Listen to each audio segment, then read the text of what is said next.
The Buddy Bench, written by Patty Brozo, illustrated by Mike Deas. "Class dismissed," called Miss Mellon when the recess bell rang.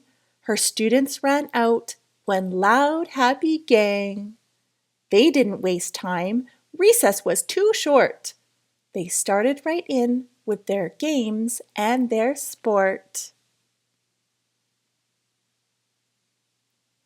Some boys climbed a mound, playing king of the hill, but though he stood near, not one noticed Will.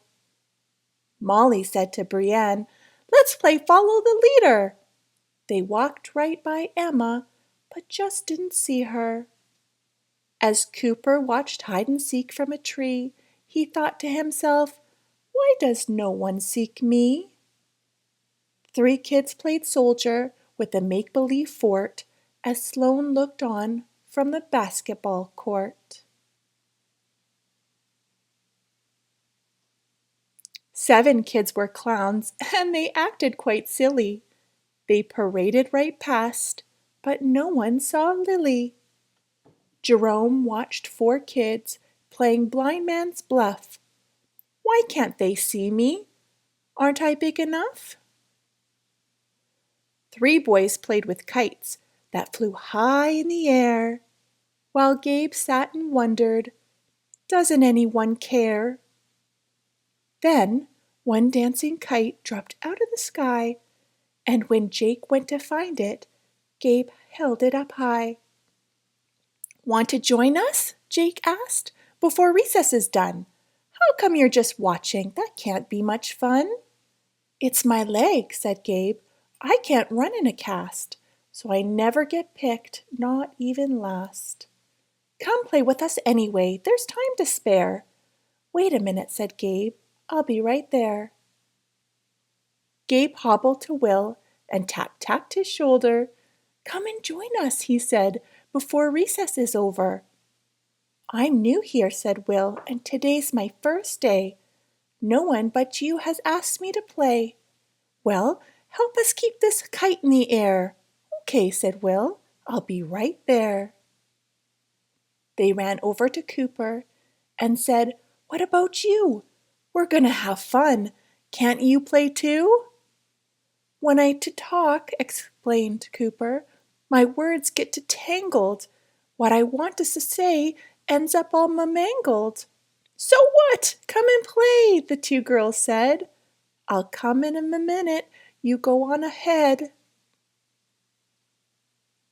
Then Cooper asked Lily, and Lily asked Jerome, how come each of them was alone. Lily told Cooper, "It's always the same. I'm used to just watching. I'm no good at games." "When you're small," said Jerome, "and the game is all tied, nobody wants you to be on their side." "Come and play," Cooper said. "Don't hang back and wait. Let's make some new friends. It's never too late." But recess was over. The bell rang once more, and Miss Mellon's students ran for the door. "Miss Mellon," Will asked, "how could we say, without using words, what we all want to play? Sometimes we're too shy, too sad, or too proud.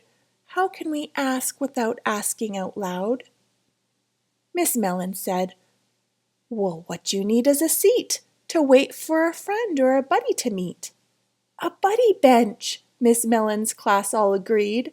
"And we'll make it ourselves," Cooper decreed. So they borrowed a hammer, a saw, and a wrench, and started to work on their own special bench.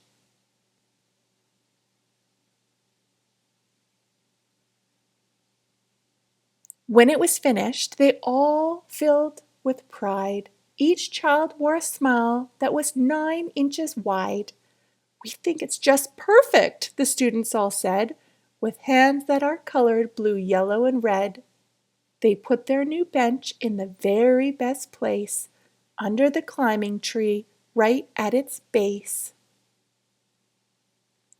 Now everyone knows, when they're feeling left out, where to find friends without any doubt. And the words on the bench that they made on their own say Buddy Bench equals nobody alone.